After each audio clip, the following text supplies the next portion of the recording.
Hello and welcome to Journey to a Dream, brought to you by Kawasaki Insurance. Thank you so much for downloading this episode. So today's guest, he has actually raced here on the Isle of Man, but is now thinking about coming back because it seems that once the bug bites, it really doesn't go away. My name's Adam Redding. I'm from Kent, living in Herne Bay in Kent. I've been into motorbikes for most of my life and racing. And I'm now contemplating maybe a racing return. And I'm very, very interested in the Isle of Man, always have been. And that's about it, really. Okay, we're going to go back to the beginning then, Adam. You say you've always been interested in motorbikes. Where did that start for you? I think it started, as most people, from my parents, from my dad. He always rode bikes on the road, never raced or anything, but had a keen interest in racing. And I think they went to the TT, him and my mum went to the TT in 1974, just doing the normal holiday thing. The bike was always around in the garden, got into some decline. Then he decided to get it restored at a shop. And at the same time as getting it restored in the shop, he started taking me to Brands Hatch to watch the JPS Nortons. And it all sort of just manifested from there, really, hanging around the bikes in the bike shop while he was doing some work, restoring it with the people, going to Brands Hatch. And it didn't take very long before, yes, I want to do this. I knew from a very early age. And when you're around racing and people talk about it, motorcycling, you very, very quickly hear of the TT. And I think about the island if you hear about it, if you see it, if you want to do it almost straight away. And it went from there. And in 1992, that's quite a few years ago that is now, that was my first visit to the island. My dad took the family over just to watch the racing in 1992. And I remember being there, buried myself in the bush down at Braddon Bridge, watching it and going, I want to do this someday. I just really like it. It looks brilliant. So that's where it all started, really, from a slowly rusting Norton in the garden to me embarking on my mountain career. And do you remember who you were watching back in 1992? Not a clue. I couldn't really. Wouldn't know any of the riders back then. They all looked like heroes to me. I mean, a guy come round through Braddon Bridge and he was zipping up his leathers. I was riding one-handed, zipping up his leathers through Braddon. I just thought, my God, the guy's a god. And 20 minutes later he was back, in the damp conditions. So, I can't remember any of the riders. I mean, at the TT, I was a big sort of Steve Hislop fan. He was my TT idol. I thought he was just the most amazing rider around that circuit. I thought he was brilliant. But the Manx was, suitably blew my mind. I mean, even the travelling marshals looked rapid at the time. Yeah, I loved it. And it's always remained with me. So there was little Adam thinking, this is what I want to do. How did you start to make that happen then? I just sort of got my apprenticeship in the bike shop. I left school, went to work as a motorcycle mechanic as an apprentice. And it just went from there, really. I started asking around people, saying, I just said to mum and dad, I want to go racing, etc. And I started talking to my boss at the bike shop. He used to race. So I had quite a lot of support, really, from other people around me. And I just saved up my money, bought myself a bike, asked all the guys around the shop, what do I do? How about go out getting my licence, etc. And there we went. Just started doing a normal sort of club racing. A guy lent me, the first race bike was a 350 LC. He lent me have a go down at Liddon, and then I bought me own sort of KONS 250, and it just went on from there, really. It kind of, it just progressed. I was really enjoying it, and usual thing, I was throwing everything I had at it as an apprentice, absolutely penniless, just throwing everything at it. I just got up and up and said, I want to be good at this, I really want to get up and be good at it.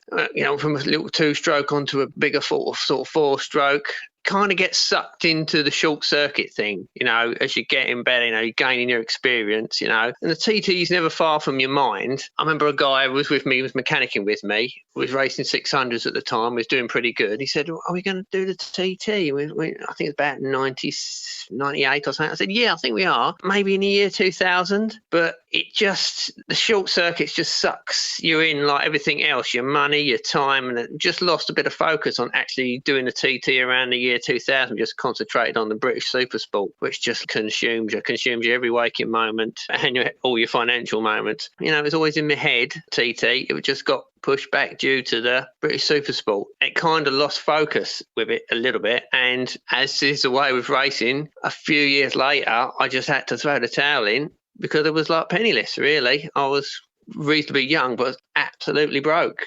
So I had to throw the towel in and have a bit of time out. And with that, the kind of mountain dream sort of slid back a little bit further. What happened then was I changed places where I worked, and one of the guys there was chatting to me, and he said, the TT must be coming round. I went, yes, it is. He said, isn't it a shame we can't sort of see it or listen to it? And I said, well, we can listen through like the radio on the computer. And he was a bit of a technophobe. He just couldn't believe that he could stream the racing live through like the internet. And so we started doing that. We used to have the TT races playing in the workshop. It was absolutely brilliant. Every summer for about 3 or 4 years, we'd stream the races into the workshop, and it was brilliant. And it kind of just got the interest going again, if you know what I mean. It's like, oh, that's the island. I still haven't done it. I still really, really want to do this. This desire to race that mountain has not gone away. So I decided, I can't remember, I think maybe 2010, 9, I made a decision just to go and have a look at the TT. And it was just fortunate. I happened to know Johnny Barton, who's, riders liaison and helps with the organisation. He originally came from down my end of the world, and we used to know him. He used to come into the workshop and exchange tales of riding around the island. And I just got in contact with him and said, hello, John, I understand you might need a bit of help at the TT, because he was taking his rider's liaison job, and prepping a bike's quite consuming of your time. And he said, yeah, please come over and help me with the bike. And that was my sort of first taste of the TT racing proper in the mountain. I'm just really interested, Adam. You talked about the fact that this all started for you because your mum and dad brought you over to watch the TT. What was their reaction to you wanting to actually do it yourself? They were okay with it, to be honest. They weren't up in arms. They weren't horrified or anything. Because I've been short circuit racing, they sort of knew anyway that you're doing a dangerous sport. And Mum has always said to other people, she said, I just cannot stop him doing it. It's like most people, if you stop them, they will find a way. And so they were very, not fatalistic, but they support him rather than fight him over it, I think was the best way to describe it. And they were very supportive throughout my racing career. Not financially, because, it's not their place. And I think it was a good lesson in life, but they supported me a lot in other ways, with their time and helping me as much as they could. They really were supportive parents, but they were okay with it. I think obviously when it came to actually riding, they were suitably nervous, as any parents I think would be when you're going on the course, but they were fine with it, thanks to them, really. And so you came over, you had that connection working with Johnny Barton, who is the person to know if you want to ride the mountain course. What happened next? I helped John for about 3 years, and I quizzed him about how you get here, what to do, circuit knowledge. I mean, it was brilliant. They were 3 fantastic years being a mechanic. It kind of immersed you into the Isle of Man and that mountain, and it was a good sort of way of learning how things would work, so you wouldn't roll up at the Manx completely green. You got to push the bike through scrutineering, understand how that worked. You got to do the pit stops, you understood how that worked. Getting places on time, where would you be in the paddock? Would you want to have a homestay, etc.? All that for those few years was really good. It's like a bit of pre-knowledge, and obviously the knowledge of John, speaking to other riders about the course. And during the day, John would be very busy, so I'd prep his bike in the evening or the day, and I'd have a bit of time to myself, so I'd go around or out driving the course. Even one year, John had a spare bike. He said, no, just pop out on the bike if you want. So I'd go out and just learn sections of the course on this bike, which was brilliant, during TT, up over the mountain on that one-way system. Really, really, really good holidays. And I said to John, he said, are you doing it? I said, yes, I definitely want to do it. He said, got your licence? Because you need your national licence. And I went, yeah, I sort of have. All right, okay. So I made the decision, I can't remember, it was either 2011 to 2012 was going to be the year I did the Manx. And I thought, right, so got to get my national licence. And I sort of think I had it, but I wasn't 100% sure, because I read through the ACU documentation, and it's sort of, my licence had sort of lapsed, but I thought, I won't be worried too much about it. I'll be a bit cheeky. So I had to go through the basic course, ACU sort of headquarters, where you watch the video, answer the questions, etc., etc. And I thought, I wonder how I should broach this subject of a national licence. And when the course was over, they gave you a form, and it just had a box that said, what grade licence almost do you want? So I thought, I'm just going to tick national. So I ticked national, walked up and like slid it in, sort of like a couple of sheets down so nobody would notice. Nothing was heard, and I sort of left that meeting like really happy. Thought, yes, that's going to be my national licence. I'm over the moon. I then had to go to work. I had to go to work in Ireland. So about a week later, I was up at the top of a wind turbine in Ireland. And my mum called and said, your licence is here, I think. I went, just open it up, mum. Tell us what it is. She went, read it. What's it say? It says national. Brilliant. I'm in. Now all I need is a bike. It's a bit cheeky, I think, but I knew my riding was still well up there. So then all I had to do was get the signatures in. So I think what most of the competitors go through, one of the hardest things is getting your 6 races in within a year. So I needed a bike. So I did some research on the internet, got myself a bike. And I think at this time, the year was coming to a close. And I thought I needed to get some signatures in. Yet again, the good old people, another friend of mine on the Isle of Man said, well, there's an endurance race at Derby towards the end of the year. If you want to come over in the ferry, we can do the endurance race together and that'll be your first signature. So I think the end of 2011, whizzing around Derby, got my first signature. I was on my way. I mean, I was on my own most of the time, so I could just jump in the van, then jump on the ferry and tour over, ride a bike and then get back and do a bit of work. 2012, got my bike, did the newcomers weekend, getting my signatures, wrapping them in, and I kind of started to run out of time with getting the signatures, getting the races in. Got a few in nice and early. 4 and 5 became a bit of a problem. I think the bike, one meeting had a fuel problem, so I lost a whole meeting there. And then I thought, oh, that's all right, still plenty to go, I can get them in. Travelled all the way up from Kent up to Mallory Park, and it was just absolute horrendous weather conditions all the way up. We got to Mallory Park, and it was like rivers of water running down the track, and they delayed the meeting for 2 hours, then cancelled it. And I was like, oh, I'm in trouble now.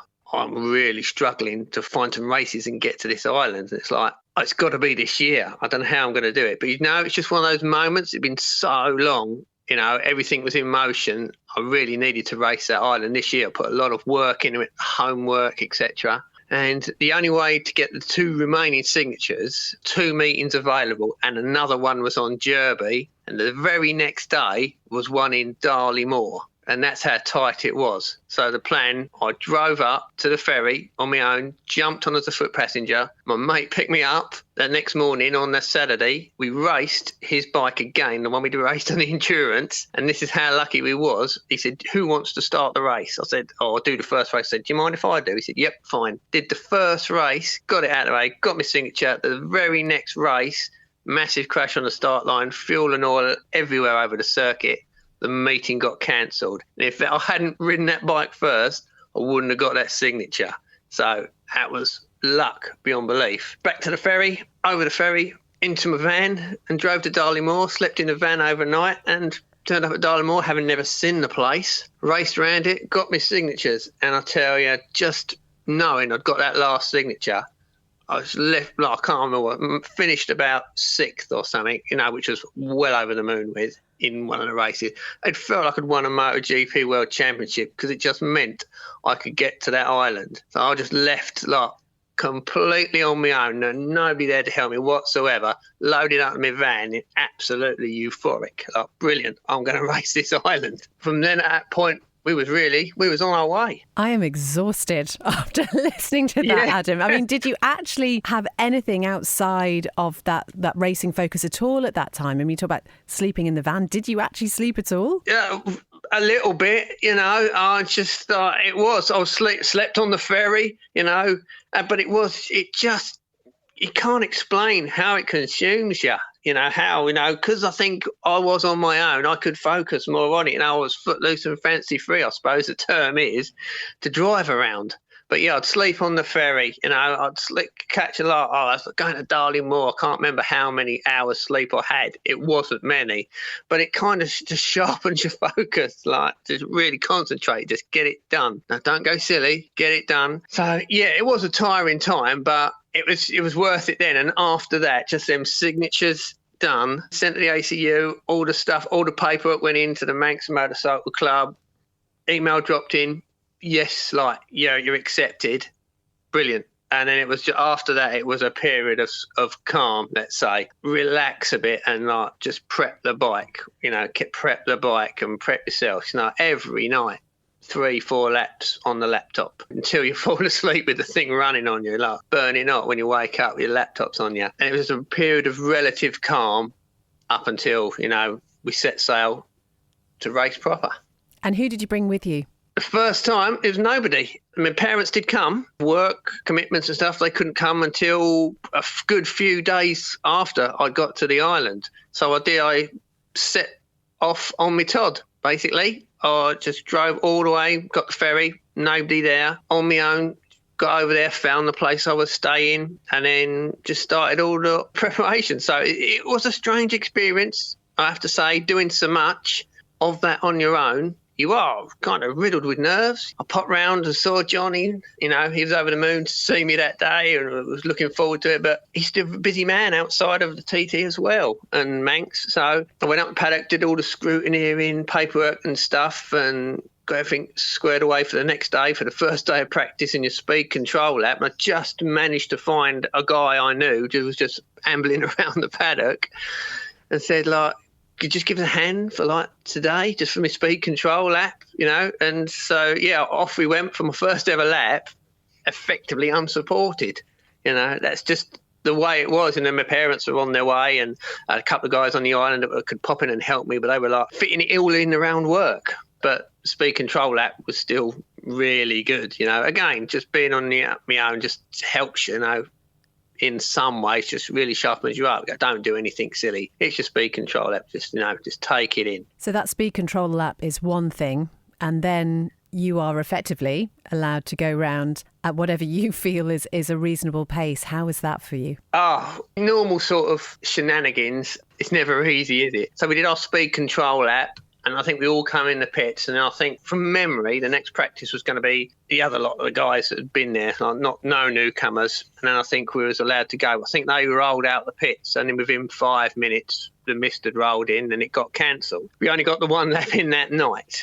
And then the next day, practice, it was really, really foggy over the mountain. It didn't look like it was going to clear. So they got everybody to ride. I think it was all the newcomers and everybody got a chance to ride from the grandstand and was pulled off at Ramsey and then was allowed to follow the travelling marshals over the mountain back to the start line, which counted as another lap, which was good. But even just that, half a lap was brilliant. Just do that half a lap on closed roads. It was amazing. It's such a different animal. If you've ever driven around the course, ridden around it is good, but once them roads are closed and it's quiet, you can't describe it. You really can't.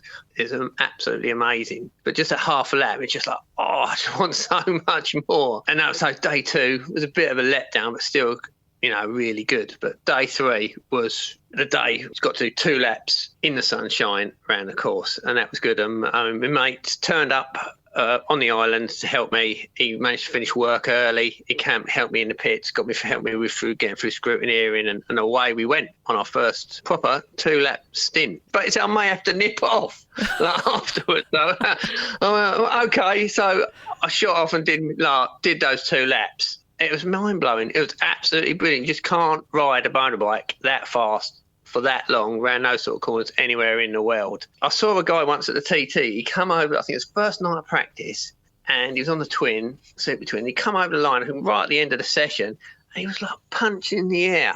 And I couldn't work it out what was happening because I don't think I looked at his times. And I just think it was just happiness of actually getting back onto that mountain for a year and just riding around that place. It's what it does to you. And I did my 2 laps. I filled the bike up, did 2 laps, did a reasonably good lap time. And I come over the start line and it literally over the start line and the heavens opened. And I remember parking the bike up. My mate had gone back. He'd had to nip off. So I lent the bike up. Flipping heck. I'm on my own again. And I just went back to get all my trolley with my tyre walls and stuff in it. And it was absolutely getting hammered by the rain. But I was just absolutely euphoric. The feeling of doing those 2 laps, I've never had that anywhere else in racing, whilst going round or just finishing 2 laps on a Wednesday afternoon around that island was just simply amazing. I was so happy. I can't wait for tomorrow. Do you know, Adam, you can still hear the joy in you, and we are more than a decade on from that, which I think might give us a sense of just how much even just being there meant to you. Yeah, it did. It does. I mean, I'm really into the whole TT, the Manx, the island. I think it's a fantastic event. I love it, and it is. I don't know whether I'll ever go back. It's hard to say. The desire is obviously still there to do it. There's lots of logistics, and I went back this year, 2023, because it had been 10 years and it was a centenary. So I thought, it's quite a nice time to go back and just take another look. And I took my two uncles with me who'd never been, so that was an eye opener for them. They thought they knew about the island. One was a motorcyclist, one had seen it on the TT, but once they got there, the reality and the absolute amazing spectacle of it made them think again. But yeah, I mean, I say I haven't really got many regrets in life at all at this stage because I've done the island, but it is strange. You do wake up and go, I don't know if I'll ever get to ride that island again, but I really want to. With the 3 races you started in, I think, was it the senior MGP, did you retire? Yes, I did. Newcomers, junior and senior, retired at senior. Bedstead, can you believe it? It just run out of fuel. It was a long week, a long fortnight. Did a lot of work on the bike and was getting tired and just got myself confused and thought I'd put enough fuel in the bike and I hadn't, and just one of those things. At the end of a long fortnight, and I remember, start the second lap, coming through Kirkmichael and the fuel light come on, I went, oh no, this ain't good. I don't know if I'm going to make this. So yes, I was a little bit, I was quite gutted to have not made it. So that was my bare minimum. I was going to go for 3 starts, 3 finishes. So 2 of the 3 ain't bad, as they say. Certainly isn't. And I suppose I have to ask, Adam, given that you had relative success finishing 2 of the races, you did really well and 14th place in the newcomers, why didn't you come back the following year? I was all keen, dead keen to go. Started getting my signatures and I just got clattered big time at Alton Park. I got proper clattered. Bike cartwheeled to destruction, got a real bash on the head, lost a bit of memory, and then a load of other things sort of happened. My first house purchase, sort of had come through. I just got a new job. Lots of things like that all happened at once. I just got a bonus from work, which is a rare thing. And I just got my house and I just got, I've lived, quite a sort of bachelor-esque sort of lifestyle, going racing, doing what I want. And now the grown-up things have come along. Even when I was out there working with Johnny, I was having interviews over the phone in between sessions for jobs. And it just derailed me. It's just the fact that I couldn't, just got this house and the financial things. It just derailed me. And I just thought, maybe the year after, I'll put the bike together. But it just didn't go that way. Maybe the fact that I had done it was sort of good for now, but I always wanted to go back. But it just got derailed. If it hadn't been for that accident and the bike being destroyed and having to start from scratch again with a bike, I probably would have been back. Definitely would have been back. But things just got derailed. That's the way I can describe it. And I guess, again, that gives a sense of just how precarious a career in motorcycle racing really is. Well, yeah, it does. I mean, you see it quite often. I mean, everybody, all competitors, spectators do well know the risks involved in racing on the mountain. But you see it so often. You see good top-level guys have a good fortnight at the island, come back short circuit, get really badly hurt. It's just the knife edge, really. And that was me just, taking things sensible. I was getting good finishes, You always sort of think, should I have done that last race? That's when it happened in the last race. You go, well, I've paid my money. I'm enjoying myself, It's keeping me sharp. And, in hindsight, which is a wonderful thing, as everybody says, I should have packed it up, put it in the van, gone home. But there we go. What can you say? You've now got a young family, and I know right back at the beginning of this chat, you said you were contemplating a comeback. How realistic would you say that is? 50-50 at the absolute most at the minute. I'm back riding motorcycles again. It's an internal struggle, isn't it, really? You see other riders with young families, you think, well, if they're doing it, why can't I? It's it's an internal conflict. Thinking about it, think, should I do the mountain with my family? Or perhaps I should wait till they're a bit older. I don't know. Should I just go? No, I've done it. I've achieved my dream at least once. But I don't know. It's something I wrestle with on an almost daily basis. TT and Manx roll round. I'm literally foaming at the mouth to go over there and do it. It's a sublime sort of torture, really. But yeah, I don't know. I'm wrestling with it now as we have this conversation.